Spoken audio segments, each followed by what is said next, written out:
Olá pessoal, tudo bem? A gente acabou de fazer o mapeamento aqui das tabelas utilizando a linha de comando do próprio .NET, que facilitou muito a nossa vida em mapear todo o nosso banco de dados. E você percebe aqui que tem alguns arquivos que estão verdes, outros o image que foi modificado e tal. Então acho que está na hora da gente subir isso para o GitHub. Então aqui a gente vem na parte do Source Control, né, do GitHub, clicou aqui uma vez, a gente pode vir aqui, clicar e falar aqui da mensagem de commit. Então vou aqui, ó, mapeamento feito. É sempre importante, depois de uma etapa mais pesada de código, a gente subir as informações. Então comitei, ele está fazendo aqui, realizando o commit, e ótimo, né? Fez o que tinha que fazer, agora eu vou vir aqui e vou dar um push. Clico aqui, push, e ele vai subir isso lá para o GitHub. Então ele está subindo aqui, né? E aí está terminando, está fazendo as alterações. Se a gente vir agora aqui no GitHub e atualizar a página, a gente vai conseguir ver, ó, que todas as alterações e os arquivos que foram adicionados ou removidos já estão aqui bonitinho para a gente trabalhar. Perfeito? Então ótimo. Vamos voltar aqui para o código. E agora vamos fazer nesse vídeo a explicação desse mapeamento que foi feito. No próximo vídeo a gente já começa a implementar as rotas, os controllers, os verbos e fazer alguns testes no Postman, certo? Então vamos lá. Aqui eu tenho... Primeiro vamos começar dos mapeamentos das tabelas, que são os mais simples. O que acontece? Ele veio aqui e gerou para mim automaticamente uma classe, né, ó, public class, ou seja, é um objeto que tem um nome, que é o nome da minha tabela, tbator. Só que primeira coisa, esse meu objeto foi marcado com o atributo table para falar qual é o nome da tabela lá no banco de dados. Além disso, ele mapeou cada um dos campos lá do banco de dados, como se fossem propriedades aqui. Então eu vou dar um enter só para dar uma visualização um pouco melhor. Olha aqui, ó. Ele mapeou o campo do ID ator lá no banco de dados. Ué, mas como assim ID ator, NM ator? O que é isso? É lá do nosso banco de dados. Ó. Eu vou abrir aqui o nosso MER de novo. Ó, ator tem o ID ator, nome do ator, altura e nascimento. Então ele fez o mapeamento. Ó. O ID do ator como int, o nome do ator como string, ele já fez tudo bonitinho. E ele falou, ó, que vem lá do campo NM ator, que lá no banco de dados é varchar. Então você percebe que ele já cuidou de tudo pra gente. É código que a gente não precisava gastar nosso tempo ficando digitando todas essas coisas. Então aqui ele fez um mapeamento também, ó, do campo da altura para decimal, já que no banco de dados também é decimal, e da data. Então ele fez um mapeamento de tudo. Como esse objeto do ator, ele faz parte daquele N para N, ele também fez esse mapeamento a mais, ó. Esse é um mapeamento de navegação que a gente vai chamar, tá? Ele não está no MER, ó, na tabela de ator não tem isso.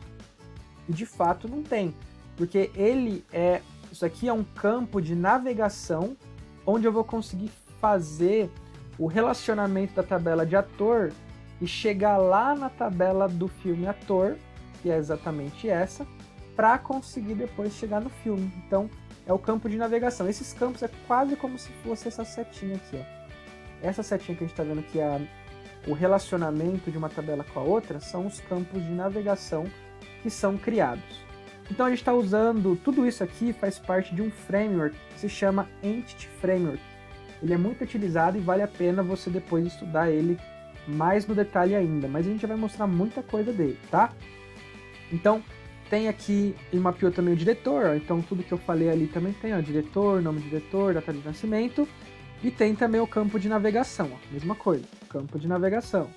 E mapeou o filme. Então, ó, tem o filme, o ID do filme, nome, o gênero, duração, a avaliação, tudo mais, tudo bonitinho aqui. E no final, os campos de navegação. Como o filme se relaciona com duas tabelas, ó, tá vendo? Ó, tanto com o filme ator quanto com o diretor, então eu também tenho aqui dois campos de navegação. Ó. Um para o diretor e um outro para o filme ator. Então, super normal isso também, tá?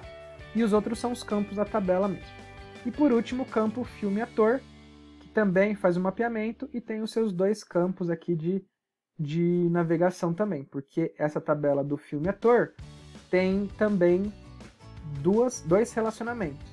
Então, esse relacionamento não mostra aqui pra gente, mas no Entity Framework a gente mapeia como campo de navegação, certo? E pronto, ó, já estamos prontíssimos, né? Falta só agora a gente entender um pouquinho melhor sobre o objeto API DB Context. Esse objeto API DB Context, ele herda dessa classe DB Context, que é onde faz tudo acontecer.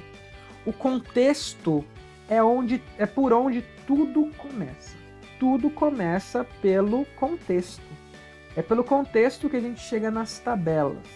E é pelo contexto que a gente adiciona registro na tabela, que a gente consulta, que a gente altera, que a gente remove, que a gente agrupa, que a gente faz tudo, é pelo contexto. Então, nada mais justo que esse contexto ter o mapeamento de todas as 4 tabelas que vão estar disponíveis, né, para a gente fazer essa manipulação dos registros. Então, o contexto mapeia as 4 tabelas, todas as tabelas. Tem uma função aqui que é a função onConfiguring, que ela tem aqui o endereço de onde estão os registros do banco de dados, porque senão... Como que o nosso programa do C# sabe onde está tudo bonitinho? Exatamente por essa função, né? Essa função que eu falo onde que está, em qual servidor, qual usuário e senha que vai usar para conectar lá e qual é o banco que estão as tabelas. Ele tem um aviso aqui, que é esse aviso que às vezes fica irritando, né? Eu não gosto dele. Então eu tiro esse aviso, eu venho aqui e apago, não tem problema apagar porque é um aviso fixo que está aqui. E eu já tiro e pronto, né? Agora posso continuar a trabalhar. Mas a função mais importante desse objeto de contexto é a função onModelCreating. Essa função, olha o tamanho dessa função, ó, tem tudo isso aqui de linha. O que essa função faz? Faz o vínculo e o mapeamento de cada um dos campos mais importantes e principalmente de relacionamento da tabela. Então olha aqui, ó, primeiro, dentro dessa função eu chamo esse bloco aqui que está mapeando a tabela TB ator. Então olha aqui, ó, é nesse momento que eu falo que o ator vai usar o alfabeto tal, que vai ter esse tipo de collection, que é as informações do alfabeto, TF8, tal. Eu também falo quem é a chave primária. Então é importantíssimo ter essas informações e ele já faz tudo sozinho. A gente só está mostrando aqui, mas você não vai precisar mexer em nada aqui, tá? É só conhecer. Ah, mas eu quero saber os detalhes disso daqui para depois, se eu quiser fazer um meu do zero, um contexto meu do zero. Nossa, perfeito! E você deve mesmo querer fazer isso, explorar isso para você conhecer. Talvez a gente faça algum vídeo mais para frente para explicar, montar o nosso contexto na mão, mas eu aconselho já vocês a assistirem alguns tutoriais ou a documentação da Microsoft que já explicam isso. Tem muita gente que fala sobre isso e não é nenhum bicho de 7 cabeças, é super tranquilo fazer. Então ele faz o mapeamento aqui, ó, do diretor que é um para muitos, né? Faz o mapeamento, assim como de filme, né? Falando sobre quem é a chave primária, os alfabeto, TF8, e também na tabela do N para N, que é o filme ator, que mapeia a chave estrangeira e faz o mapeamento aqui também das chaves estrangeiras, tá? Então é para isso que o DB Context é criado, para ajudar no mapeamento das chaves primárias e estrangeiras, falar quem é a chave primária, que é muito importante, e definir quais são as tabelas que participam desse contexto, que nesse caso são todas, né, as 4 tabelas. Além de informar o caminho para fazer a conexão com o banco de dados, porque sem isso aqui não adianta nada. Então tá aí, a gente fez a explicação bem detalhada do mapeamento das tabelas e do contexto. É claro que a gente não criou isso do zero, a gente usou aquela ferramenta do vídeo anterior para mapear para a gente, o Scaffold, mas você poderia criar, se você quisesse, tudo isso na mão também. Eu aconselho você dar uma estudada e logo mais também teremos vídeos que a gente vai falar sobre isso, como mapear do zero. Legal? Então espero que você já tenha entendido e agora a gente começa a fazer as nossas primeiras rotas. Legal? Então, até o próximo vídeo, pessoal.